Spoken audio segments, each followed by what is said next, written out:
Assalamualaikum warahmatullahi wabarakatuh. Halo semuanya teman-teman, selamat malam, selamat datang kembali di channel Ilo Bercerita.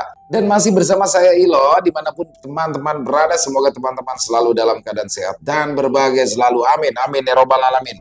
Pada kesempatan yang baik ini kami akan membawakan satu kisah dari Misty Name. Oh, kisah-kisah dari Misty Name ini selalu gigit banget ya horornya. Tapi sebelum kita masuk ke dalam kisahnya, buat teman-teman mungkin yang baru bergabung atau yang sudah lama bergabung tapi lupa nih, belum diklik tombol subscribe-nya, yuk diklik dulu dong tombol subscribe-nya, jangan lupa lonceng notifikasinya dinyalakan, agar teman-teman selalu mendapatkan notifikasi dari konten-konten yang akan kami upload di setiap harinya. Untuk channel Ilo Bercerita ini kami upload setiap hari teman-teman, setiap malam ya, jam 9 malam waktu Indonesia bagian Barat atau jam 21.00 waktu Indonesia bagian Barat. Dan gak pakai lama-lama lagi ya, gak pakai berbasa-basi lagi, langsung saja kita masuk ke dalam kisahnya. Kita menuju ke Gunung Prau. Sewu Kuto, alam gaib Gunung Prau. Semilir angin menerpa pepohonan, membawa desirannya yang begitu tenang, tapi tak memungkiri bahwa bulu kuduku menegang sekarang. Manakala satu pertanyaan terlontar dari mulut Benny, satu pertanyaan yang tidak ingin kudengar. 4 cangkir kopi di atas nampan belum tersentuh sedari tadi. Sementara kami tengah dikepung resah, aku bersama 3 kawan sekolahku, Benny, Ruben, dan Tika, tengah membicarakan rencana yang sudah disusun matang sejak 2 bulan lalu, tepatnya sebelum libur semester. Berbagai destinasi wisata, juga gunung-gunung yang memungkinkan aman untuk didaki, sudah tertulis di daftar tempat yang hendak kami kunjungi. Pada akhirnya, beberapa nama tempat yang terpampang pada buku Tika itu dicoret dan menyisakan satu tujuan, yaitu Gunung Prau. Ini serius nih, kita mau mendaki ke sini. Loh, ya nggak apa-apa kan Ben? Emang ada masalah? Tika membuka suara. Ia pun bertanya setelah tak ada yang berani membalas pertanyaan Benny. Aku dan Ruben terdiam. Mulut kami mendadak terbungkam setelah melihat sorot mata Tika yang tajam serta alisnya menukik. Ia menunjukkan ekspresi tidak senang. Sebenarnya, aku pun merasa demikian. Mengingat Benny adalah orang yang sulit, ia sulit menerima usulan Ruben sejak awal mencantumkan Gunung Prau menjadi salah satu tujuan liburan kami. Entah, aku sendiri tak mengerti mengapa Benny bersikeras menolak ajakan kami. Di hadapanku, kini Benny terdiam. Ia menunduk seraya mengelus-ngelus dagunya. Cukup lama ia mempertahankan posisi yang sama. Terjereng pula terdengar dengus kasar dari Tika yang sudah kehilangan kesabarannya. Gadis itu melipat tangan di depan dada. Ben, ditanyain kok malah diem sih? Kenapa kamu gak setuju? Hah? Ada masalah? Tanya Tika lagi. Aku dan Ruben ikut geram. Kemudian ku tepuk pundak Benny. Sontak ia pun terenyak. Gak apa-apa kok, gak ada masalah. Terlihat raut wajah Benny yang gelisah. Kurasa ada sesuatu yang mengganjal di pikirannya. Mendengar jawaban Benny serta gelagatnya yang mencurigakan, Tika kembali mendengus kasar.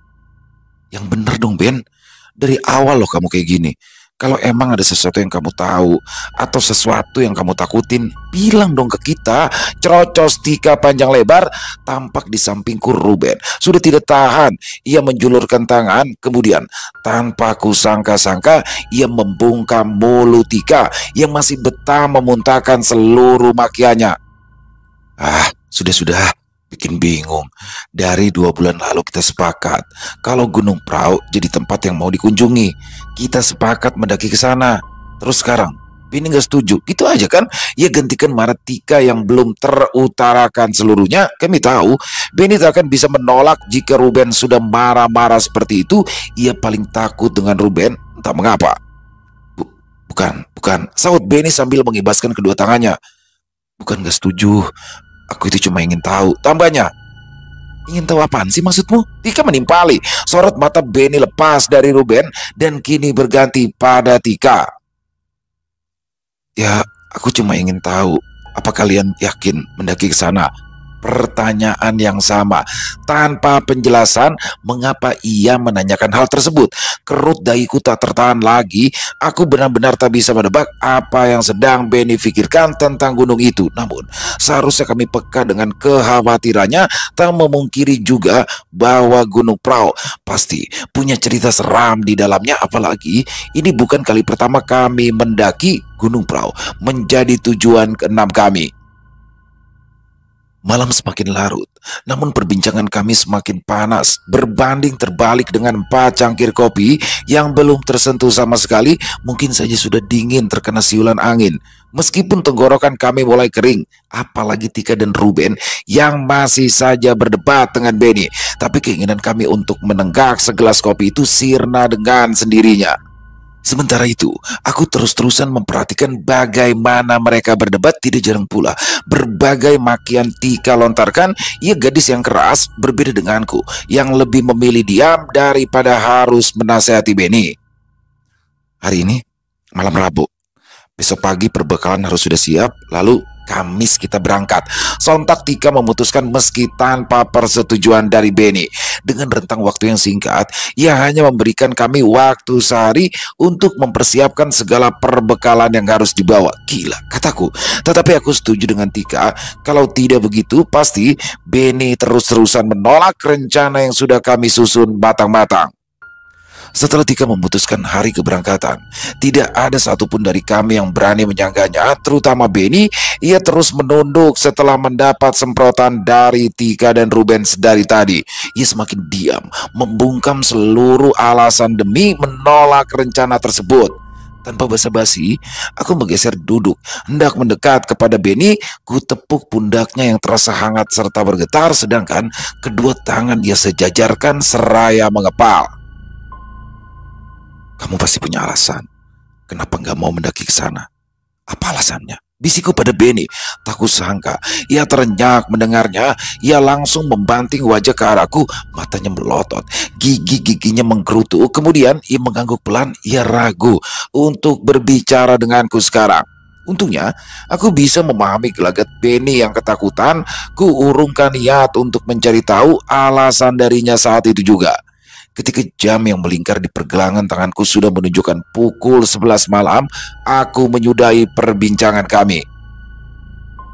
Kopinya udah dingin. Kayaknya karena kita kasihkan ngobrol deh. Lagi pula udah jam segini. Mending kita pulang aja, istirahat. Ku edarkan pandangan pada Benny dan juga Ruben sebagai isyarat bahwa kami harus segera pergi dari rumah Tika. Tika mengerti, ia pun mengangguk. Ya, Arman benar. Bahaya juga kalau kalian pulang kemalaman. Tika menimpali. Aku membalas senyuman pada Tika yang sudah memerah pipinya. Jari-jari mungil nan mulus meraih tangan cangkir. Ia teguk perlahan kopi hitam yang sudah dingin. Aku ikut-ikutan mengambil secangkir kopi bagianku. Meskipun sudah dingin, tapi sudah sepantasnya aku menghormati Tika selaku tuan rumah yang rela kami repoti. Ruben menyesap habis secangkir kopi miliknya. Kemudian ia berdesis kencang. Malah jadi kayak es americano. Kelakar Ruben yang mampu menghilangkan bara api di tengah-tengah kami. Aku tahu candaannya itu terdengar garing, tetapi setelah lama kami berteman dengannya, selera humor kami jadi serupa. Kami tertawa lepas, tak ingin kalah dengan desir angin yang semakin kencang. Begitu pula gemuruh langit yang mulai terdengar. Sepertinya akan datang hujan. Tuh, udah gemuruh. Habis ini pasti hujan. Cabut ya kita, takut dikunciin bokap, kata Ruben. Ia beranjak lebih dulu, diikuti olehku dan Benny. Cabut dulu ya, keburu hujan, kata Benny. Salamin buat om sama tante, pasti udah pada tidur kan? Sautku seraya menggeret ransel yang masih tergeletak di bawah. Tika mengangguk, senyumnya begitu manis, matanya berbinar memandangi kami. Seketika aku lupa bahwa tadi ia begitu menyeramkan. Ia menjadi sosok yang berbeda ketika marah. Hati-hati baliknya. Ingat, pokoknya Kamis kita berangkat. Tak henti-hentinya ia mengingatkan kami perkara mendaki ke Gunung Prau. Lirikan Tika terus tertuju pada Benny, seolah ia takut bahwa Benny tiba-tiba hilang ingatan sehingga ia bisa melupakan segalanya termasuk rencana kami. Dua sepeda motor yang kami tumpangi mulai terdengar deru mesinnya, sedangkan Benny ia pulang denganku. Gas motor ku tarik kencang, melesat membelah jalan. Hampir tengah malam, jalanan begitu sepi. Sudah menjadi hobiku pulang larut seperti ini. Alasannya sederhana, biar bisa kebut-kebutan di jalan raya. Ben, ngebut ya? Aku berseru pada Benny. Ia mengamankan posisi duduknya. Kami tertawa lepas setelahnya, seolah beban yang menumpuk pada pundak jatuh begitu saja. Di sisi lain, masih ada hal yang mengganjal dari lubuk hatiku yang terdalam. Entah mengapa, aku merasa ganjalan itu berpengaruh besar. Sedikit demi sedikit, rasa yakinku pada rencana kami luntur karenanya. Pikiranku kembali dipenuhi dengan segala pertanyaan tentang apa dan mengapa, juga tentang alasan Benny enggan menyetujui rencana kami. Sampai saat ini, tak ada jawaban pasti darinya, padahal rasa penasaranku kian memuncak. Setelah beberapa saat aku berpikir, sontak aku mengurangi laju motor. Inilah waktu yang tepat untuk berbincang serius bersama Benny. Kurasa Benny pun tahu alasanku melakukan itu. Kenapa kamu nolak rencana kita mendaki ke Gunung Prau? Tanyaku pada Benny tanpa basa-basi. Tak terdengar suaranya lagi, bahkan dengus nafasnya sekalipun. Takutku ia hilang tertiup angin sebab laju motorku yang tidak beraturan. Ben, sesekali tanganku mencoba meraih Benny, hanya ingin memastikan sekiranya ia masih duduk di belakang. Ben, namun tak ada jawaban darinya. Setelah beberapa kali kupanggil, barulah ketika tanganku kelepasan menepuknya terlalu kencang, ia terenyak seraya mengeluh. Is, sakit. Apaan sih, man? Syukurlah ia masih bersamaku. Dengar gak sih? Tadi aku tanya, kenapa kamu kelihatannya gak setuju sama rencana kita untuk mendaki ke Gunung Prau? Aku bertanya sekali lagi. Kali ini Benny berdeham.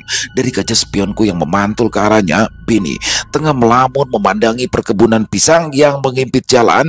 Ia mengedarkan pandangan kemana saja, tapi tatapannya kosong. Jelas, aku merasa ada yang tidak beres dengan Benny, apalagi setelah melihat gelagatnya beberapa waktu ke belakang. Kadangkala ia melamun sendirian atau bahkan kehilangan kemampuan menangkap pembicaraan. Namun, aku tak tahu sesuatu apa yang mengganggunya. Aku harap bukan tentang rencana kami. Entah mengapa aku mendadak gusar. Aku mulai ragu. Juga takut-takut lain yang menguasai. Di belakangku, Benny terdiam cukup lama. Sesekali ia menunduk seolah memikirkan secara matang apa yang harus ia katakan. Setelah tiba di percabangan jalan, tepat sebelum gang masuk rumah Benny, barulah ia membuka suara. Aku tetap ikut kok. Dah, jangan dipikirin. Gak bakal ada sesuatu yang terjadi, jawab Benny padat. Mendadak pikiranku membeku mendengar jawabannya. Gerbang putih yang ada di ujung jalan menghentikan laju motorku segera. Sementara itu, tak henti-hentinya mataku melotot pada Benny sedari ia turun sampai membuka gerbang. Ia tak mengatakan apapun lagi, sekedar kalimat perpisahan saja tidak. Kulihat wajah Benny sudah pucat, jari-jarinya pun gemetaran, bibir Benny membiru. Aku tidak tahu apakah itu akibat dari angin malam atau memang ia mendadak terserang penyakit. Namun perawakannya barusan mampu membuatku bergidik ngeri. Derit gerbang yang ditutup oleh Benny melepas kepulanganku. Seutas senyum yang tertaut pada wajahnya barusan terus saja terbayang-bayang. Barusan tadi apa ya? Kenapa aku ngerasa ada yang aneh? Sungguh, aku merasa aneh. Ada sesuatu yang tak dapat kujelaskan setelah menyaksikan keadaan Benny barusan. Bahkan sepanjang jalan aku terus memikirkan jawaban Benny hingga tiba ragaku di sebuah ruangan ternyaman lengkap dengan kasur empuk yang memanggil-manggil. Aku merebah di atasnya. Dengan sesaat seluruh rasa lelahku runtuh, tapi tidak dengan kekhawatiran yang terus saja menghantui. Gak bakal terjadi sesuatu. Maksudnya apa? Pikiranku berkutat pada jawaban Benny yang kurasa janggal. Ada sesuatu yang dia tahu, pasti. Semalaman suntuk, aku memikirkan tentang ucapan Benny. Gelagatnya tadi seolah ia tengah menyembunyikan sesuatu yang ia ketahui. Hingga aku pun larut dalam alam bawah sadar. Keesokan hari, kami berkumpul lagi di rumah Tika. Segala persiapan sudah lengkap, tinggal menunggu hari Kamis datang. Tak dapat dipungkiri bahwa rasa senang serta tak sabar sedang menggebu-gebu dalam lubuk hati yang terdalam. Kupikir Tika dan Ruben pun demikian. Hanya saja kami saling membisu, terlebih melihat sikap Benny yang semakin mencurigakan. Ben, kamu sakit. Beberapa tumpuk ransel ditata oleh Tika. Sesaat kemudian, ia memalingkan wajah pada Benny yang bersandar pada mobil Ruben. Sejujurnya, aku ingin menanyakan hal yang sama. Tapi entah mengapa, sedari tadi mulutku seolah terbungkam. Tiba-tiba saja Ruben menyenggol lengan seraya memberikan isyarat mata. Ya, aku tahu ia berpikiran hal yang sama. Pada akhirnya, mata kami pun tertuju pada Benny yang tak berkutik. Pandangan matanya kosong, wajahnya pucat, bibirnya biru. Ia benar-benar tampak seperti orang yang sedang sakit. Ben, Tika berseru setelah pertanyaan tadi gubris oleh Benny. Kami merasa ada yang aneh dengan sikap Benny beberapa waktu terakhir ini. Kamu tanya apa, Tik? Benny tergugah dari lamunannya. Kemudian berbalik tanya pada Tika. Aku dengar Tika sudah menengus dengan kasar. Sontak Ruben mendekatinya seraya berbisik pada Tika. Aku melakukan hal yang sama, tapi kepada Benny. Tatapan mataku lekat pada bola mata Benny yang semakin layu. Kelopak matanya pun menghitam seolah ia tidak tidur beberapa malam. Sakit, Ben? Tanyaku pada Benny. Benny menggeleng. Enggak. Emangnya aku kelihatan kayak orang sakit? Aku tidak membalas pertanyaan Benny saat lirikan mataku tertuju pada Tika dan Ruben yang sedang berbincang. Dari sorot mata Tika serta alisnya yang mengerut tajam, dapat ku terka bahwa keduanya tengah membincangkan hal serius sekarang. Ya, wajahmu pucat banget, kataku terus terang. Benny tersentak kala mendengar jawabanku. Tiba-tiba saja ia menunduk. Kulihat jari-jarinya gemetar serta bibirnya yang tengah bergumam. Namun aku tak dapat mendengar apa yang sedang ia katakan. Aku semakin merasa ada yang aneh. Kecurigaanku merekah. Kurasa Benny tahu sesuatu. Ia pasti punya alasan untuk menolak ajakan kami mendaki Gunung Prau. Apa ada sesuatu, Ben? Tanyaku lagi. Benny terus saja menunduk. Kemudian ia menggeleng perlahan. Gak ada. Ini udah semua. Kalau udah, aku mau balik ya. Besok kabarin harus kumpul jam berapa. Cerocos Benny. Bukan hanya aku yang terkejut, tetapi Tika dan Ruben juga. Mereka langsung membuang wajah ke arah Benny. Iya, udah semua. Kalau kamu memang mau balik, ya udah silakan. Aku lebih terkejut lagi mendengar Tika memperbolehkan Benny pulang. Bujukan seperti apa yang diberikan Ruben sampai amarah Tika berubah begitu cepat, batinku. Benny beranjak dari tempatnya. Dengan gerak lambat nan lesu ia berjalan tanpa berlama-lama dan tanpa mengatakan sepatah kata pun. Ia kendarai sepeda motornya, kemudian melaju menjauhi rumah Tika hingga kami tak dapat melihat batang hidung Benny lagi. Kalian ngerasa ada yang aneh gak sih masih Benny? Pertanyaan Tika memecah keheningan yang singgah sejenak. Ku dudukkan diri di atas kursi anyaman bambu sembari menghela nafas sedikit. Aku juga ngerasa sih. Apalagi tentang ucapan semalam. Tika dan Ruben mendekat. Pada akhirnya kami berbincang di bawah rindangnya pohon rambutan dengan ditemani 3 cangkir telang. Seluruh keresahan kami pun tumpah. Sepasang mata mengarah padaku. Tika dan Ruben tengah menanti aku untuk bercerita tentang ucapan Benny semalam. Gak ada yang aneh sih. Cuma aku ngerasa ada sesuatu yang Benny tahu. Ada sesuatu yang Benny tahu. Ruben mengulang ucapanku. Aku terdiam sejenak sementara Tika benar-benar memperhatikan. Ia menyimak setiap kata yang keluar dari mulutku. Semalam aku sih ngerasa aneh. Dia bilang gak akan terjadi sesuatu. Maksudnya apa ya? Apa dia merasa kalau kita dalam bahaya? Tika masih tak berkutik. Biasanya ia paling antusias. Kini gadis itu sangat bungkam. Aduh, aku jadi khawatir nih. Kenapa cuma Benny yang begitu ya? Ya maksudku kenapa cuma dia yang bersikap aneh? Apa jangan-jangan dia indigo? Cerocos Ruben disertai pertanyaan serentak. Aku dan Tika mengangkat bau. Entahlah, sepertinya bukan. Aku menyaut. Mungkin dia lagi banyak masalah. Dah, jangan terlalu dipikirin. Besok juga normal lagi. Tika menimpali setelah sekian lama ia terdiam. Sejujurnya, semakin lama firasatku semakin memburuk. Entah tentang keadaan Benny atau bahkan tentang nasib kami nanti. Melihat sikap Benny yang seolah tahu akan sesuatu membuatku berpikir lagi mengenai rencana kami. Aku terus menerka-nerka gerangan apa yang membuat Benny bersikap demikian. Namun tak ada jawaban yang kudapatkan. Bahkan selepas pulang dari rumah Tika, aku tak henti memikirkan keadaan Benny di tengah malam. Tepatnya beberapa jam sebelum keberangkatan kami, aku terjaga semalaman. Tak ada habisnya pikiranku berkutat pada Benny. Aku terduduk di teras rumah sambil menyesap segelas kopi. Tumben hawanya beda. Ucapan itu lepas begitu saja tanpa terfikirkan olehku. Sungguh keadaan malam itu berbeda dari biasanya. Kali ini udara malam lebih sejuk. Aku bisa merasakan sapuan angin yang menerobos masuk ke dalam pori-pori kulit sehingga membuatku bergidik. Lama aku menunggu seberkas cahaya yang tak kunjung datang. Seharusnya pukul 1 Ruben sudah tiba untuk menjemput, tetapi sudah lebih dari pukul 1 ia tak kunjung tiba. Pikiranku semakin kacau. Ketakutan-ketakutan mulai bermunculan. Tiba-tiba pinggulku tidak betah menempel pada kursi. Aku bangkit. Kakiku melangkah masuk ke dalam rumah. Ku ambil beberapa batang rokok untuk meredam keresahan sembari menunggu Ruben datang. Sedari tadi pula tak ada pesan masuk dari mereka, Ruben dan Tika. Kalau nggak ada pesan masuk ini, harusnya Ruben udah OTW dari tadi. Detik demi detik terus berganti. Jam sudah menunjukkan pukul 1.40. Beberapa saat kemudian, tampak dari kejauhan sebuah sorot lampu kuning yang menghambur ke halaman, diikuti dengan deru mesin mobil yang kini berhenti tepat di hadapanku. Lama banget. Ada masalah di jalan? Tanyaku pada Ruben. Ruben tak menjawab. Tatapan matanya mengisyaratkan sesuatu padaku.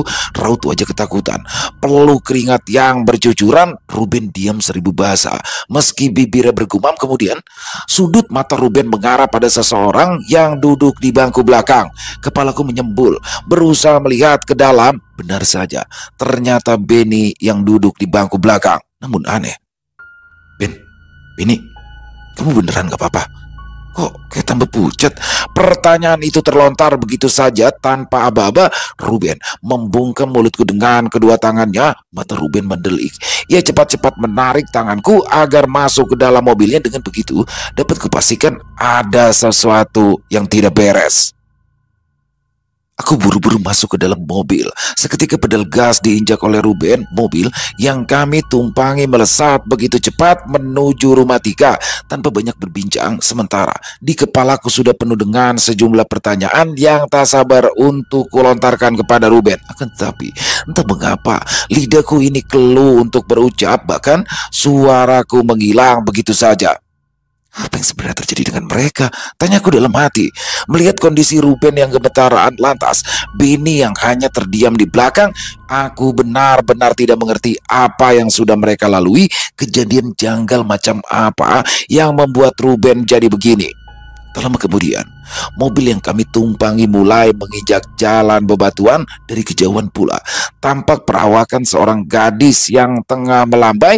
Ia mengenakan jaket berbulu tebal dengan kain hangat yang mengikat pada lehernya, juga sarung tangan yang membalut tangan mungilnya. Semakin dekat, tampaklah wajah sumringah gadis yang tengah menyambut kami. Dia adalah Tika. Lama banget. Jam berapa? Nyampe sini jam berapa? Ujarnya dengan nada sedikit menekan. Aku hanya bisa tersenyum getir. Belum usai pertanyaanku mendapat jawaban, kini ditambah lagi dengan pertanyaan Tika. Sementara itu Ruben turun lebih dulu. Ada kendala tadi, katanya, yang kini sudah menunduk. Kepalanya menyembul ke bawah seolah memastikan ada sesuatu yang membuat ban mobilnya bermasalah. Akan tetapi aku tak yakin jika mobilnya benar bermasalah. Mungkin saja itu adalah cara Ruben menyembunyikan sesuatu dari aku dan juga Tika. Tapi aman kan? Jangan-jangan nanti bermasalah lagi kalau kita bawa ke gunung, tanya Tika.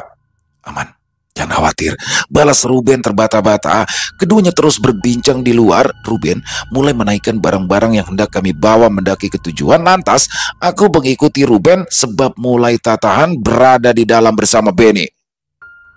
Banyak juga bawaan kita, kataku setelah memasukkan ransel terakhir. Tak ada balasan dari Ruben dan Tika. Malah keduanya saling beradu pandang. Sontak Tika mendekat padaku. Ia berbisik pelan. Cuma Benny yang bawaannya sedikit. Mataku melotot, nyaris mencuat. Benny, apalagi sih?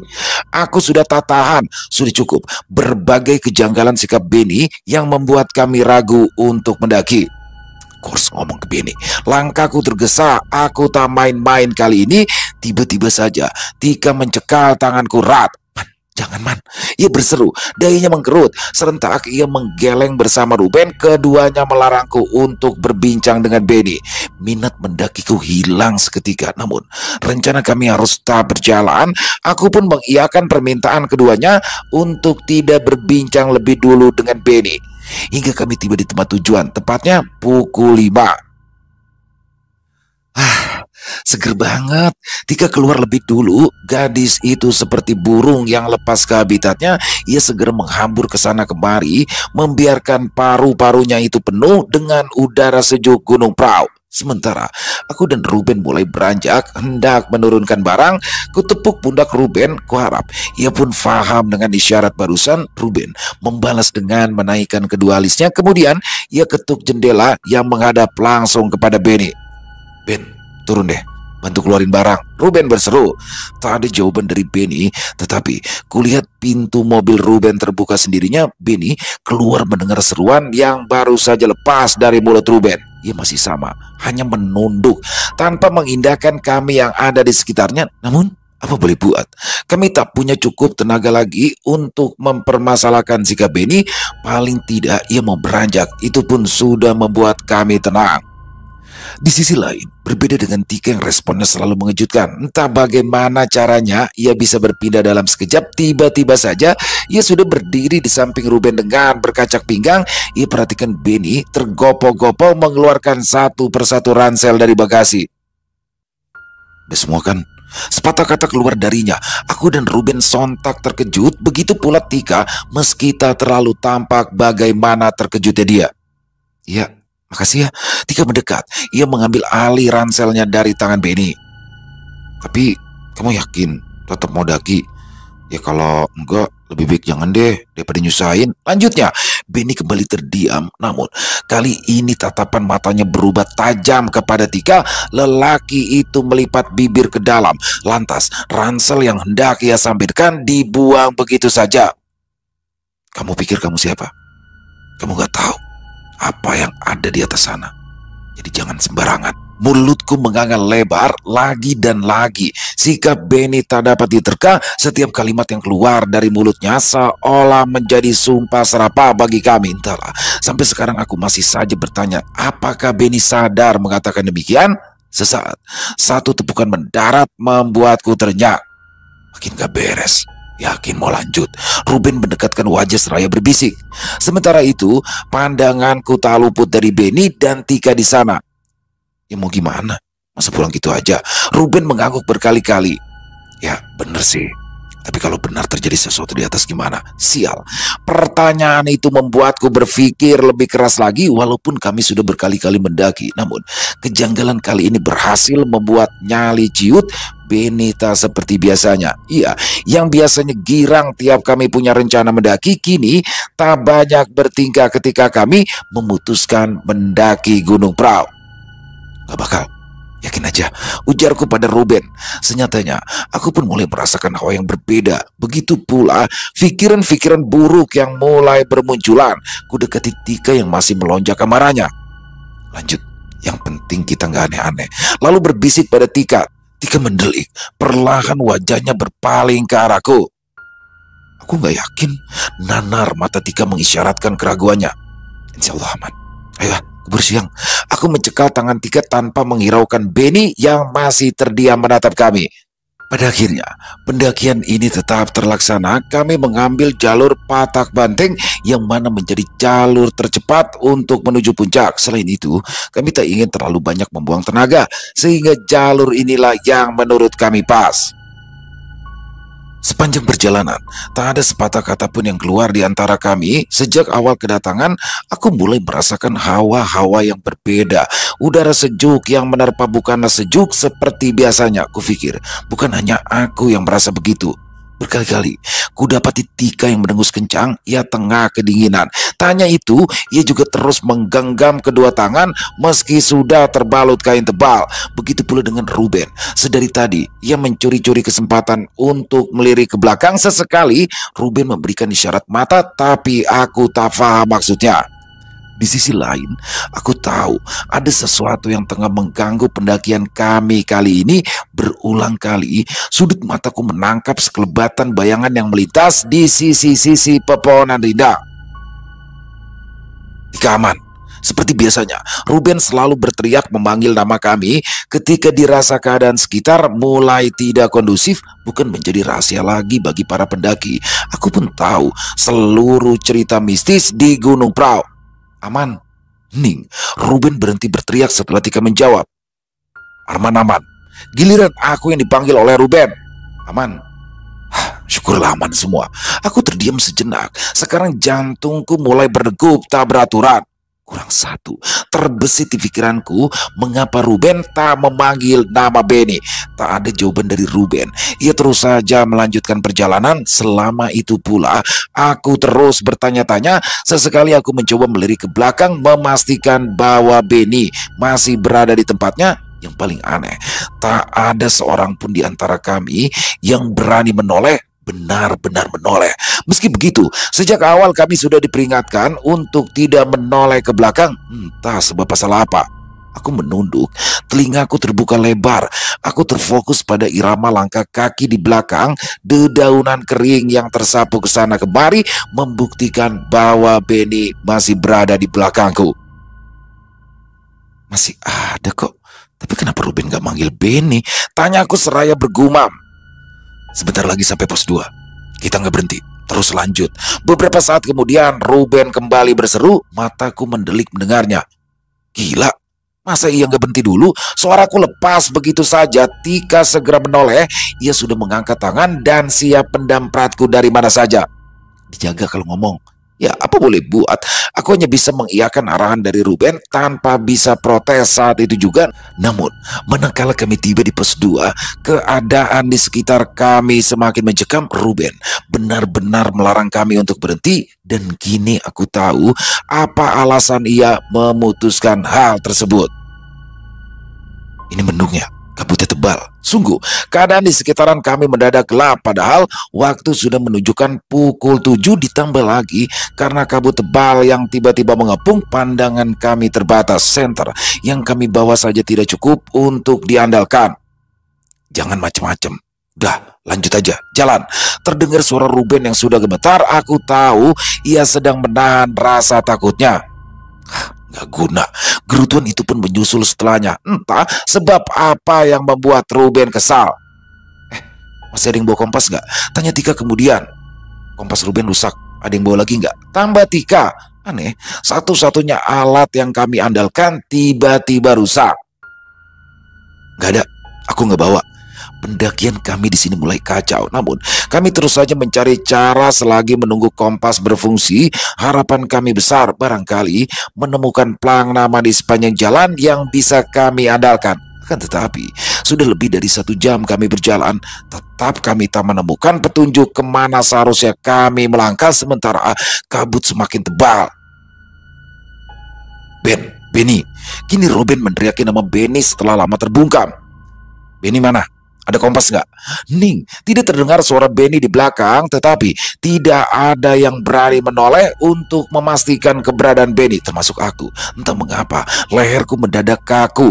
Jadi aku terus menatap ke depan tanpa menghiraukan Benny yang tak kemana sekarang. Namun, sebisa mungkin aku melirik, sementara langkah kakinya sudah tak terdengar. Entah karena suara-suara binatang asing yang bersautan terlalu kencang atau memang Benny hilang. Benny, aku berbisik manakala jantungku berdegup begitu kencang. Seluruh pikiran buruk turut bersarang, ketakutan pun merambah. Benny, aku mengeraskan suara, berharap Benny menyaut.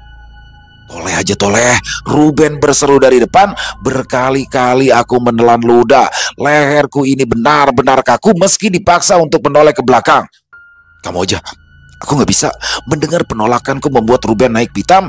Ia meludah ke kiri diikuti dengan gerutuan. Masa harus aku? Kamu kan paling dekat sama Benny. Kulihat hentakan kaki Ruben yang menekan, kemudian langkah Tika yang ragu-ragu untuk melanjutkan. Memang semakin lama kami berjalan, semakin mencekam keadaan di sekitar.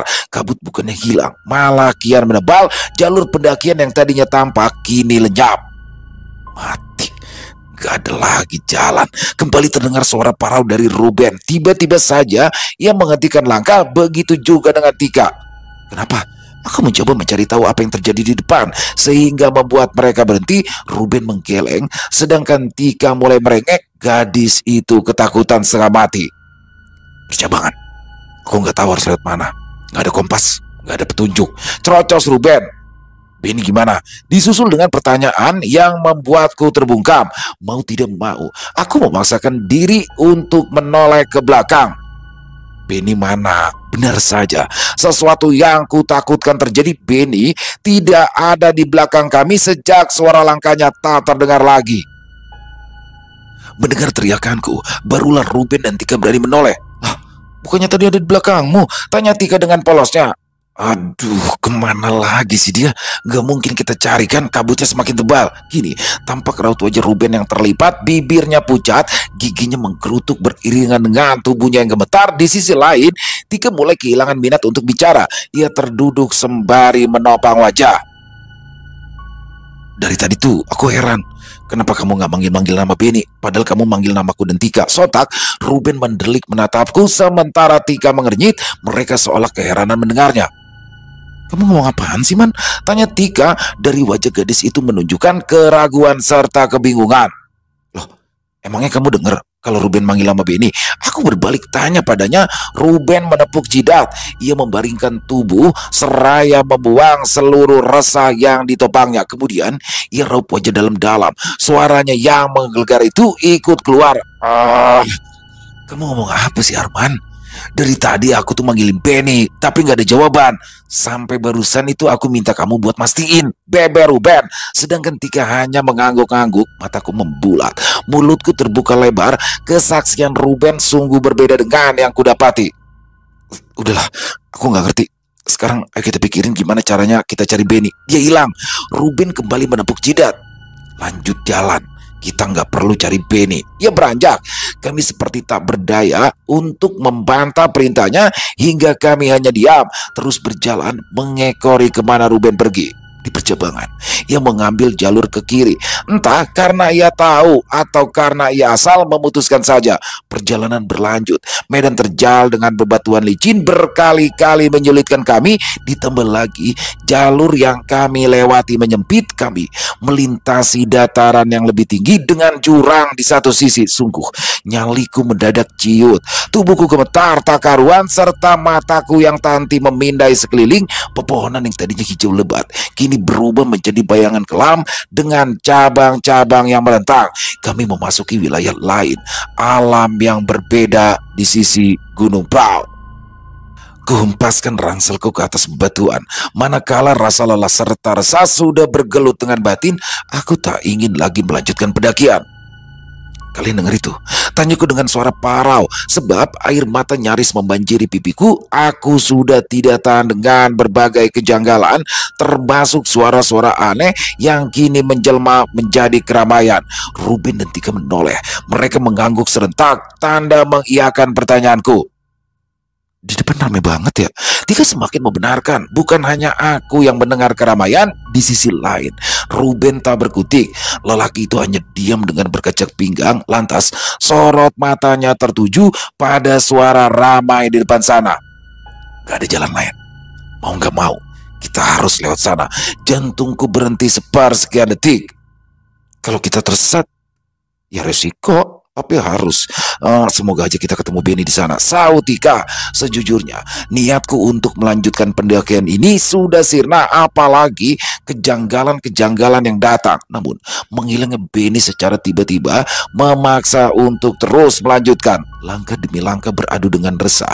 Sementara kami seolah berada di tengah-tengah keramaian, namun tak ada apapun yang kami lihat, hanya jalan bebatuan kosong di depan sana. Pepohonan tinggi tak lagi nampak, berganti dengan semak belukar. Kabut tak setebal tadi, tapi kami merasa semakin tersesat. Kalian dengar nggak? Kalian dengar? Ada suara gamelan. Gigi Tika menggerutuk. Ia memberanikan diri menoleh ke arahku. Aku mengangguk. Meski bukan hanya gamelan saja yang kudengar, tapi juga bincang-bincang orang. Akan tetapi tak ada siapapun di sekitaran kami. Entah dibawa kemana langkah kami sekarang. Yang pasti kami berada di alam yang berbeda. Sewu Kuto, celetuk Ruben. Maksudnya? Tika membuka suara seraya bertanya. Aku ngerasa kalau kita dibawa masuk ke Sewu Kuto, itu mitos yang dibilang Benny tadi. Sebenarnya dia tahu kalau kita bakal tersesat. Cerocos Ruben. Dia udah tahu. Maka dari itu kita harus cari dia sampai ketemu kalau ingin keluar dari sini. Tambah Ruben. Ayo lanjut, ajaku. Meski sejujurnya tekadku bertolak belakang dengan nyaliku sekarang, tampaknya mereka tak percaya, bahkan tak yakin, apalagi mendengar ajakanku barusan. Ayo, terdengar lungan Ruben. Ia pun beranjak. Kabutnya mulai berkurang. Kita harus cepat, katanya. Aku tahu bahwa Ruben tengah gusar, ditambah dengan keadaan Tika yang tidak memungkinkan. Gadis itu sudah pucat. Ia lebih banyak diam dari biasanya. Gunung Prau menjadi saksi. Berbagai kejanggalan yang biasa kami lalui sungguh berbeda di sini. Kami yang semula tak begitu percaya dengan mitos pasar Bubra, kini kami tersesat di alam yang sama, hanya berbeda nama. Kami disesatkan di tempat yang tak seharusnya, Sewu Kuto. Alam di mana terdapat bangunan-bangunan megah menjulang di peluk selimut kabut. Namun melihatnya bukan kami takjub, malah terkejut. Semakin jauh kami berjalan, semakin jauh pula jarak bangunan megah itu berdiri. Kami hanya bisa melihat siluetnya secara sekilas, bukan benar-benar tampak di depan mata. Bagaimana perwujudan Sewu Kuto yang sebenarnya? Hanya saja hawa di sini berbeda dari yang sebelumnya. Ketika kami melintasi Sewu Kuto, keadaan langit remang-remang, angin tak berhembus, tapi kami dapat merasakan sejuk menusuk tulang. Ramainya orang-orang serta alunan gamelan senantiasa mengikuti kemana kami melangkah. Hingga tiba di penghujung jalan, kabut mulai berkurang. Medan bebatuan terjal kembali menyambut dengan jurang di satu sisi. Ini mataku memicing, berusaha fokus pada satu objek yang bergerak tak jauh dari tempat kami berdiri. Woi, teriakku pada Ruben dan Tika. Keduanya sontak menoleh dengan menaikkan kedua alis. Apa? Lihat apa? Tanya Tika begitu lirih. Kurasa ia sudah kehilangan separuh tenaganya. Kutepuk pundak Tika berkali-kali. Itu Benny. Lihat di depan. Itu Benny.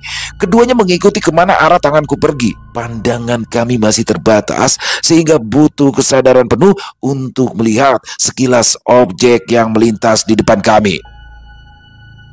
Benar, itu Benny. Kita keluar dari sini. Dengan antusias Ruben berlari menghampiri seseorang yang kukatakan sebagai Benny. Namun sungguh perawakannya mirip. Bahkan saat melintas di tengah kabut, aku begitu yakin bahwa itu Benny. Tanpa berlama-lama, langkah kami beradu. Tak lagi menghiraukan seberapa sulit medan yang kami lintasi. Sesekali aku terjatuh, tergores, bahkan terjorok ke tepi jurang. Sebab bebatuan licin, kakiku tak bisa menopang dengan sempurna. Kami benar-benar kehilangan tenaga. Nafas kami mulai memburu. Terdengar pula lenguan Ruben serta rengekan Tika yang meminta kami untuk berhenti. Benny, tunggu! Berkali-kali kami berteriak, berharap bahwa seseorang di hadapan kami menoleh. Kami juga berharap bahwa itu adalah benar Benny. Tetapi semakin keras kami berteriak, semakin kencang kami berlari, rasanya semakin jauh jarak kami. Aku mulai merasa ada yang tidak beres lagi. Kita benar-benar tersesat. Kita harus kemana? Ruben menghentikan langkahnya. Wajahnya sudah penuh beluh. Aku yakin itu Benny. Tapi kenapa dia nggak noleh? Apa suara kita kurang keras? Bukan. Kita emang tersesat. Aku rasa kita belum keluar dari Sewu Kuto. Saut Tika. Gimana caranya keluar dari sini? Aku menimpali seraya bertanya. Cari Benny. Sepasang mata langsung menoleh kepada Tika. Itu tadi Benny. Ruben bersikeras. Ia yakin bahwa seseorang yang kami ikuti adalah Benny. Namun Tika berpikir sebaliknya. Kita bukan ngikutin Benny. Dia bukan Benny. Aku yakin kalau kita terus ngikutin dia, yang ada bakal semakin tersesat. Tetapi yang menjadi pertanyaan, bagaimana kami tahu jalan yang benar, jalan yang akan membawa kami keluar? Aku kehabisan ide. Begitu pula dengan Ruben. Kini hanya Tika yang dapat kami andalkan. Kulihat ia sudah beranjak dengan sisa tenaganya. Ikut aku, ayo berdiri. Kita harus balik ke percabangan tadi. Kita ambil jalur kanan. Tika segera. Batinku meronta. Aku sudah tak tahan. Haruskah kami kembali melintasi alam lain di gunung ini? Tika menepuk pundakku sehingga lamunanku buyar begitu saja. Harapanku sirna, tapi keinginan untuk keluar tentu ada. Ayo cepat, katanya. Tubuhku mulai goyah. Dengan terpaksa aku kembali bangkit. Kamu yakin? Yakin. Giliran Tika yang memimpin jalan, sementara aku dan Ruben berada di belakang. Sepanjang jalan, Tika begitu jeli memperhatikan berbagai tanda yang sudah kami lewati, mulai dari batang pohon, bebatuan, lumut, akar gantung, dan semak belukar. Semua ia hafal. Di sisi lain, kejanggalan demi kejanggalan tak berkesudahan. Bukan hanya suara-suara aneh yang terdengar, tapi wujud mereka pun tampak sekarang. Jalan terus, jangan toleh kanan kiri atau belakang. Terdengar suara Tika yang menyadari ketakutan kami, manakala gangguan datang dalam bentuk verbal. Dan yang lebih mengerikan lagi, kakiku, ada tangan yang menyeret kakiku. Aku tak tahu bagaimana wujud sosok yang mengganggu. Hanya saja tampak dari jari-jari hitam korengan membuatku bergidik ngeri. Aku ingin menjerit sekuat tenaga ketika celotehan anak kecil hadir di sela-sela telinga. Namun seolah aku kehilangan suara begitu saja. Lidahku keluh, kerongkonganku terjekat sehingga aku bungkam. Tak ada suara yang keluar dari kami. Kurasa mereka pun mengalami gangguan serupa. Kita ke kanan, teriak Tika dengan terbata. Pada akhirnya kami meyakinkan langkah untuk mengambil jalur ke kanan, berharap bahwa kami benar-benar keluar. Aneh, sungguh aneh. Ketika kaki kami melangkah masuk ke jalur kanan, kabut yang sedari tadi mengepung seketika menghilang. Secerca cahaya masuk, menembus melalui dedaunan rindang. Ya, kami menemukan jalan keluar. Kita naik. Setelah sampai ke puncak, harus cepat turun, kata Tika sekali lagi. Setelahnya, kami tak banyak berbincang, hanya fokus dengan tujuan, yaitu naik ke puncak. Setelah sekitar 2 jam lamanya, tibalah kami ke puncak. Disambut kami oleh semburat cahaya jingga. Barulah aku sadar waktu sore telah berlalu. Kami begitu lama berada di alam lain Gunung Prau. Sekejap hendak menghela nafas lega, tapi resah tak kunjung hilang dengan sendirinya. Lalu di mana Benny? Pertanyaanku tak bertemu dengan jawabnya. Selama kami berada di puncak sembari beristirahat sejenak, beberapa pendaki yang lebih dulu tiba di sini tak ada yang tahu di mana keberadaan Benny. Perawakan yang cukup jelas kami sampaikan, bahkan foto yang terpampang di layar-layar ponsel kami tak membuahkan hasil tentang seseorang yang kami cari. Benny hilang. Benny beneran hilang, ujar Ruben berkali-kali. Sejak senja hingga matahari tenggelam dengan sempurna, kami tak kunjung menemukan keberadaannya. Tak ada tanda-tanda batang hidung Benny pula. Malam itu kami turun dengan cepat. Kami mengira bahwa Benny sudah turun lebih dulu, akan tetapi semalaman suntuk kami mencari keberadaan Benny tetap nihil. Jejaknya hilang sejak kami melintasi pos 2. Kacau. Gimana kalau Benny beneran hilang?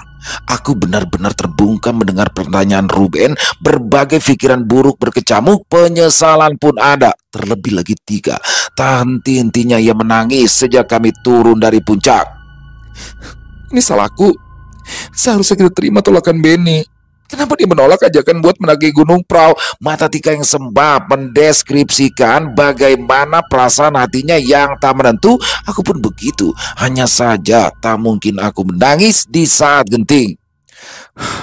Tim pencari sedang naik. Kita tunggu hasilnya, ujar Ruben. Pendakian Gunung Prau menjadi pengalaman kelam bagi kami. Tak hanya karena tersesat di alam lain, tapi juga karena kehilangan Benny. Sejak tim pencari dikerahkan, kami berharap besar Benny segera ditemukan. Namun hingga 2 hari lamanya justru kami mendapat kabar duka. Rupanya Benny sudah tiada. Ia ditemukan jatuh ke dalam jurang.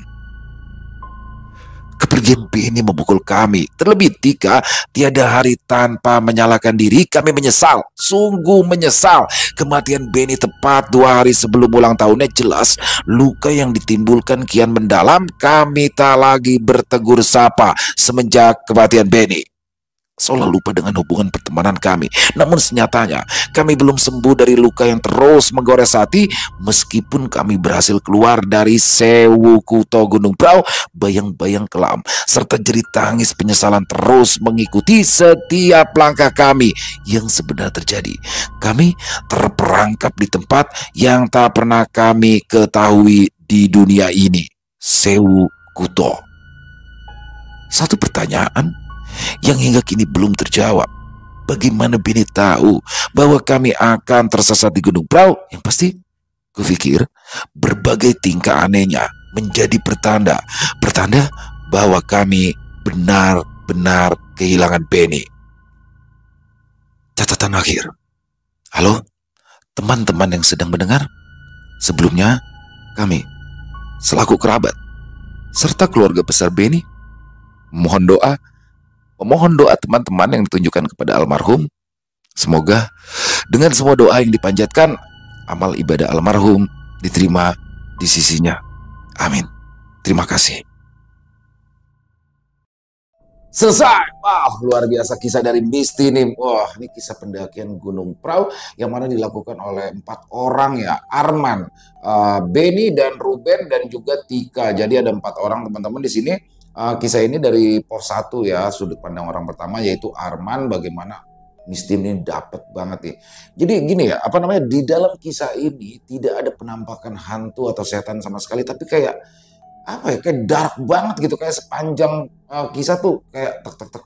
Dan karena ini based on true story, ini adalah kisah nyata yang memang untuk nama sudah disamarkan ya teman-teman. Jadi memang kayak beda-beda. Kalau saya pribadi benar-benar kalau bawain yang kisah based on true story itu memang beda banget ya hawanya juga. Dan kisah pendakian keempat remaja ini dilaksanakan pada sekitaran tahun 2020 dan pada akhirnya Benny harus hilang dan ditemukan beberapa hari kemudian di dalam jurang. Aduh, jadi banyak sekali yang bisa kita ambil dalam kisah barusan ya. Jadi kalau menurut saya pribadi ya, walaupun saya bukan seorang pendaki profesional, tapi pernah lah ya mendaki.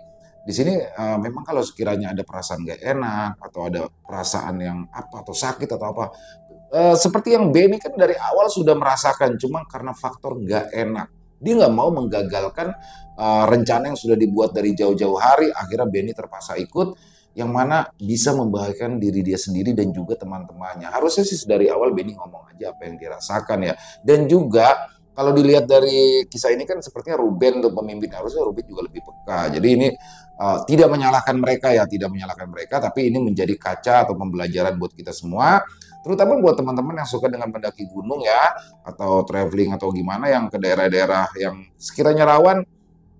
Kalau memang ada perasaan gak enak atau gimana, ngomong aja, terus cari solusinya, dan apakah benar-benar kita akan berangkat apa enggak gitu. Jadi jangan paksakan sesuatu yang mana pada akhirnya akan membahayakan nyawa kita sendiri. Jadi ini keren banget. Sekali lagi, kisah-kisah dari Misty ini memang gak pernah gagal. Terima kasih untuk Misty ini atas kisah luar biasanya. Ditunggu lagi ya kisah-kisah selanjutnya. Dan semoga saja teman-teman para pecinta penikmat horor misteri merasa terhibur dengan kisah barusan. Terutama kepada para subscriber dari channel Ilo Bercerita. Silakan buat yang punya komentar lain, punya pendapat lain, bisa menuliskannya di dalam kolom komentar. Ataupun hanya sekedar saling menyapa. Insya Allah kami akan menjawabnya satu persatu. Dan buat teman-teman yang suka dengan videonya, bisa diklik tombol like dan tombol jempolnya. Buat yang belum subscribe, sekali lagi yuk, diklik dong tombol subscribe. Jangan lupa lonceng notifikasinya dinyalakan, agar teman-teman selalu mendapatkan notifikasi dari konten-konten yang akan kami upload di setiap harinya. Kami juga ingin mengucapkan terima kasih ya kepada seluruh teman-teman yang sudah selalu setia mendukung channel kami, yang sudah selalu hadir setiap harinya. Karena teman-teman lah, kami selalu bersemangat berkarya di setiap harinya. Oh iya, buat teman-teman mungkin yang punya kisah horor misteri ya, yang diangkat dari kisah nyata yang berdasarkan pengalaman pribadi, apabila mungkin berkenan dibawakan di channel kami, silakan bisa mengirimkannya ke nomor telepon kami yang ada di sini, dan bebas. Dalam bentuk tulisan boleh, dalam bentuk rekaman rekaman suara boleh. Pokoknya senyamannya teman-teman aja. Buat teman-teman yang sudah mengirimkan kisah, kami ucapkan terima kasih. Dan yang sudah mengirimkan kisah tapi belum dibawakan, harap bersabar karena harus melalui proses penggarapan terlebih dahulu. Di akhir kata, saya Ilo mengucapkan permohonan maaf apabila mungkin dalam pembawaan kisahnya ada kata-kata saya yang salah ataupun ada kata-kata saya mungkin yang kurang berkenan. Saya mohon dibukakan pintu maaf yang seluas-luasnya. Sampai berjumpa lagi di konten-konten kami selanjutnya yang pasti tidak kalah serunya, yang pasti tidak kalah horornya. Masih bersama saya Ilo di channel Ilo Bercerita. Salam sehat, sukses, bahagia selalu. Wassalamualaikum warahmatullahi wabarakatuh.